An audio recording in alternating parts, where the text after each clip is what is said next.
Hi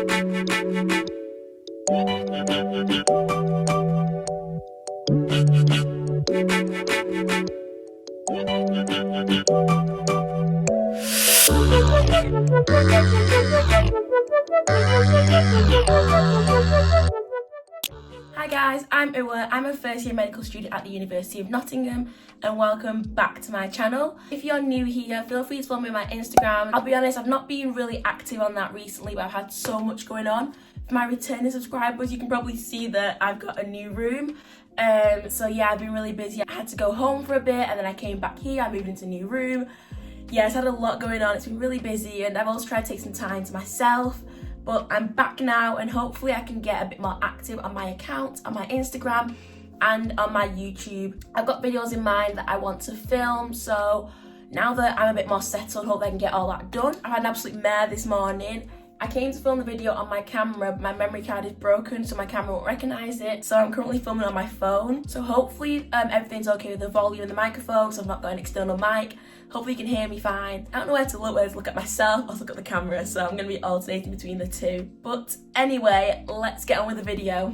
At the time I'm filming this video right now, it has been 3 weeks since I uploaded my last interview video. My giveaway is still going because, like I said, I've been really busy. So yeah, that's going to be extended until a little bit after this video is out. It has literally been nearly a year since my interviews. It has been a real long time since I've even looked at interview preparation, interview practice. So for these questions, I can't really remember where I got them all from, but most of them are just ones that I remember from my own practice. Like I said, all my notes are at home. So we're going to start with an ethical dilemma. And it's probably one you've heard of or you've seen before, but it's who should get the transplant. So in this, the interviewer is just looking to assess your decision-making skills. The best way to show your decision-making skills is just to walk them through your thinking process. You want to make sure that you're showing that you've got a logical thinking process and then that you're coming to a fair decision. So any judgment made or anything you decide on should be solely on a clinical basis. So with that, you want to bear in mind the 4 ethical pillars of medicine. So that's autonomy, beneficence, non-maleficence and justice. With justice, patients must be treated fairly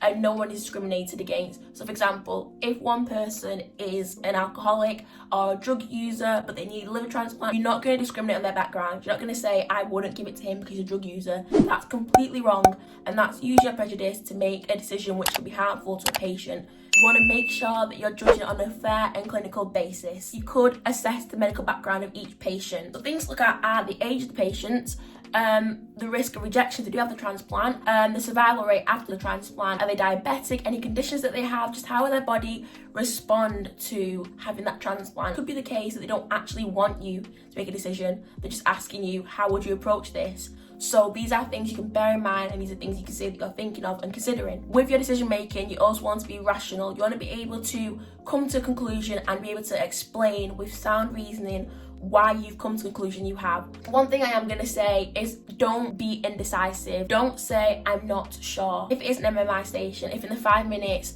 you run out of time and you don't come to a decision, that's fine. As long as you explain your decision making and your thought processing clear enough for the interviewer to understand and to see your point of view, that's fine. But the thing you don't want to do is just be straight up like, I don't know. And as a doctor, and even probably as a med student, you're going to have to make tough decisions. So you don't want to give the impression that straight away your answer is going to be, I don't know. You want to make sure it's something you're going to think about clearly and you're going to talk your interviewer through your thought process. You should show that you understand that this is a difficult decision.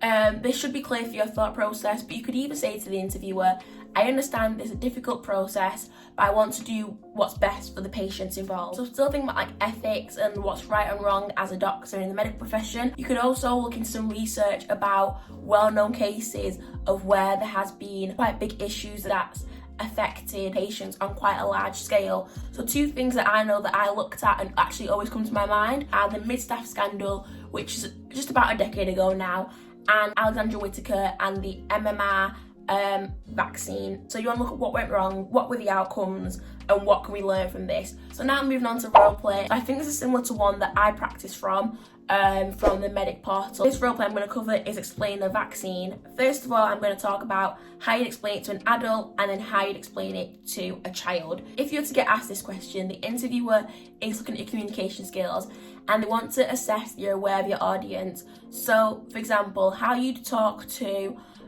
an adult is different to how you talk to a child. So first of all, starting with explain to an adult. So my first piece of advice is to be at eye level with that adult, just to avoid seeming intimidating. But I understand that's going to be a bit more difficult with everything being virtual. Still, you want to maintain eye contact and still make sure you smile when appropriate. So, for example, when introducing yourself. Another thing that I'd say, even when explaining to an adult, you don't want to use technical terms, avoid using jargon. So, for example, I understand that it's easy for you, being such a sciencey person, to want to just give them all this information, but the patient might find that overwhelming. You can't assume that everyone has the same level of knowledge as you do, but at the same time, you don't want to sound patronising. You can use keywords like it's an inactive virus in the vaccine, just stuff like that that is going to get the message across and they are going to understand what's going to happen, but just don't overwhelm them with a ton of information. You could just say that it's going to protect you against producing any symptoms and actually experiencing the disease when you do come in contact with the actual virus. Summarise it and tell them that it provides them with immunity. And it's important you tell them the side effects.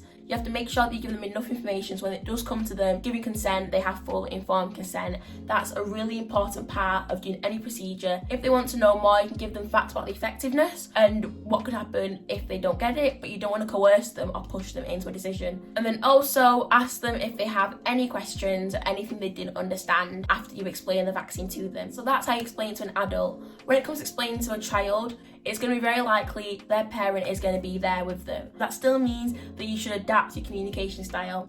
So whereas with an adult, you'll explain the vaccine and saying they get an injection, with a child, you might say they're going to have a needle into their arm and they're going to feel a tiny sharp scratch. And you might even say there's a special liquid in that needle which prevents you from being ill. You want to use simple terminology, stuff that the child will understand. You might also want to use a whiteboard or any sort of visual aid just to communicate this better to the child. You might also want to change your tone of voice and talk a bit softer, talk a bit slower, so the child understands you better, they can grasp the information that you're giving to them. And then also, finally, ask the parent and the child if they have any questions for you or anything that they want you to explain further. They might not ask you why medicine per se, but they might ask you a question that involves you saying why you picked medicine in your answer. So you want to consider what your inspiration was. Why did you apply to medicine and not any other course at all? So was there a particular event or something you see or something you experience that made you want to pick medicine? Or simply, is it your love for science? And is it the fact that you can combine that love for science with your passion for helping others, to giving something back to the community? Or is it the fact that it's a rewarding career, but in that it's also challenging? Or is it that it's a dynamic career that's intellectually stimulating? Something that I am going to say is avoid cliches.